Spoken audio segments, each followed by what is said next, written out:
Please be seated.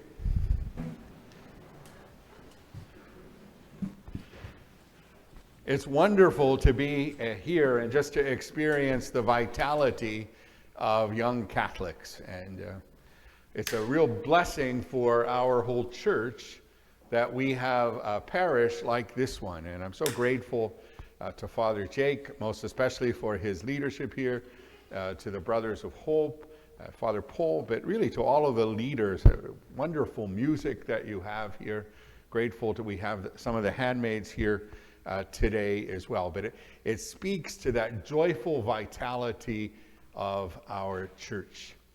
I happened to be in Rome when Pope Benedict had been elected, and then when he was installed as Pope. And one of the central theme of his first homily as Pope was that the church is young. We don't always see that in our parishes, but when we look at the church throughout the world, we know that that's true. But there's also, the church is also young in the sense that we, even though we're 2,000 years old, that we always need to be learning, and we always need to look at things with fresh eyes. I feel so blessed that the Lord called me first to be a priest and then to be a bishop here. As I came into the church today, though, it made me a little bit anxious because I thought back to my days when I was working in a parish, which I loved very much, and then at a Newman Center, not nearly as nice as this one. And I used to always sweat during Easter season that the Easter flowers would all die before the end of the season, right? There are a couple here that need a little bit of help, I can tell you that, huh? But they look really great, but they're actually really helpful in our message today, because Jesus, as you heard in the gospel, uses important imagery or analogy. He speaks about vines and branches. So it's a plant analogy. If you were listening carefully, a lot of times you can get a little hint for what the liturgy is going to bring in the opening prayer. And it spoke, in fact, about we who have been blessed with the gift of baptism, we ask that we might be able to bear good fruit. So it's that sense in which the Lord plants us. You know all of those beautiful parables where the Lord talks about the sowing of the seed that is the faith. And we hope that we're all going to blossom into something that gives great fruit. And Jesus gives us, as does the church, some ways in which we're able to do that as we listen to the readings today.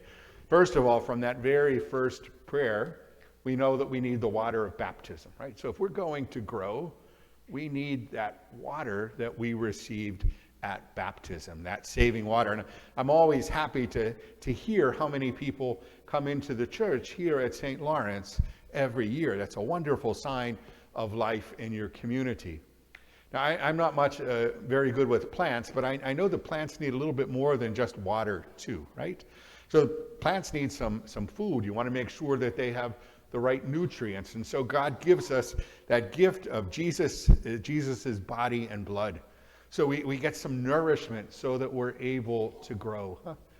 And then just in case we needed miracle grow, he gives us the Holy Spirit too. So we're blessed through confirmation with that extra burst of energy so that we're able to grow and to bear fruit. But brothers and sisters, we know that we also have to be attentive in that whole process. It's not passive, even though it's God who gives us everything that we need. We also know that we have to be open and attentive. Jesus speaks in the gospel today about how it is that vine and branches need to be pruned if they're going to bear good fruit. And it's the Lord who does that for us, who prunes us through the challenges of our life.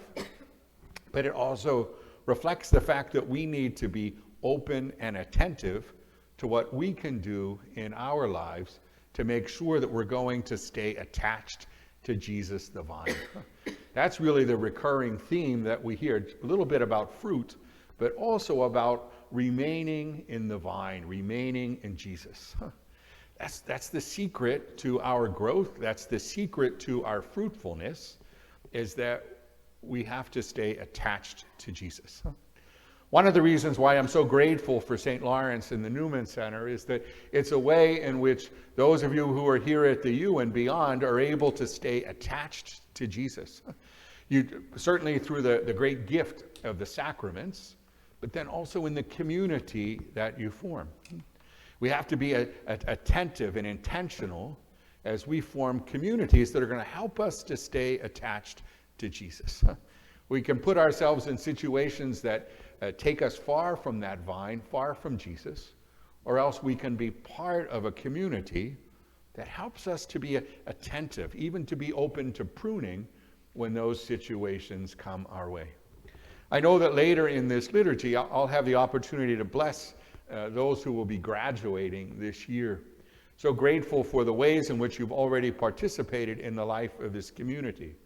But my challenge to you, and really to all of us, is that as you leave St. Lawrence, as you leave the U, that you also look for those opportunities that will help you to stay attached to Jesus the vine. We know that all of the national studies tell us that one of the most difficult times for young people in their faith is when they leave a vibrant Newman Center or university community. It's not as easy sometimes to get plugged into our other parishes, but you can do that. We know that not only is it your desire to stay attached to Jesus the vine, but we know that it's Jesus's desire. We heard that in the gospel today. Jesus wants to remain in us. That's why he died and rose for us, that we celebrated Easter. That's why he gives us his body and blood. He wants to give us those tools to stay attached to him. It's his desire. On our own, we might fall, we might drift away. But when it's the Lord's intention, we know that there's that possibility, there's that hope. So those of you who are graduating, I encourage you, look for those situations, form those friendships that are going to keep you attached to Jesus the vine. You know that you always have a home here as well, a place to come and to be renewed, so to allow the vine grower to tend your heart once again, right? Come to those familiar places and experiences that will help you to be alive with your faith as you are this day. The Lord has great plans for you, but it's important that you stay attached to him, that you abide in him, that you remain in him.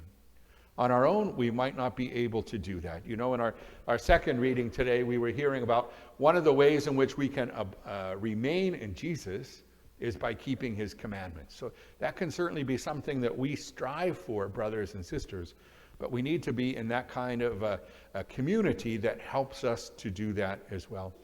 So please know, for all of you, not just those of you who are graduating, that you're in my prayers. Know how grateful I am for your witness to the joy of the faith.